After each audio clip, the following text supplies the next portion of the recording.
Hi అండి. అందరూ ఎలా ఉన్నారు? మీరు బాగున్నారా? మేము కూడా చాలా బాగున్నామండి. ఈ వీడియో వచ్చేసి ఏలూరు నుంచి విజయరాయి వెళ్ళే వైపు బ్రిడ్జ్ దగ్గర ఏడుగురు అక్క చెల్లెళ్ళనే అమ్మవారి గుడి ఉందండి. ఆ గుడి పొలాల్లో చాలా లోపలికి ఉంటుందండి. ఇదిగోండి ఇలా పొలాల మధ్యలో చాలా లోపలికి ఉంటుంది. అక్కడ ఇల్లులు కూడా ఏమి ఉండవండి.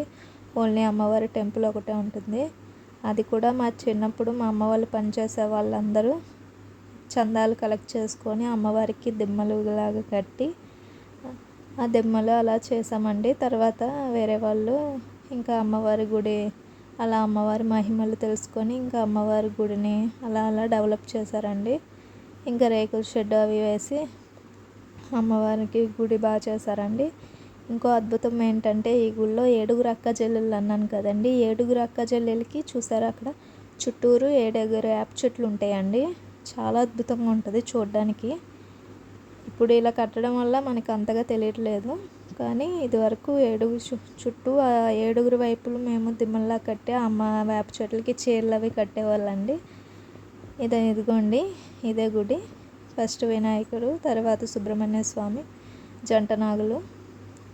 ఇదిగోండి ఇలా మేము అమ్మవారికి పూలం దండ సమర్పించినాము. తర్వాత నేను సద్దుపరం పెడదాం అనుకున్నానండి. అందుకే నైట్ అమ్మవారికి అన్నం వండేసాను. ఇంకా చల్లదనం కోసం నేను సద్దుపరం పెట్టేశానండి. ఇంకా పెట్టేశాను. ఇది కూడా జాతర మహోత్సవం జరిగిద్దండి. మేము జరిగిన 3 రోజుల తర్వాత వచ్చామండి. అప్పుడు కుదరలేదని సండే చూసుకొని వచ్చాము. ఇదిగోండి అమ్మవార్లు. ఒకే రాయి మీద 7 అమ్మవార్లు ఉంటారు. ఇదేనండి వీడియో. బాయ్.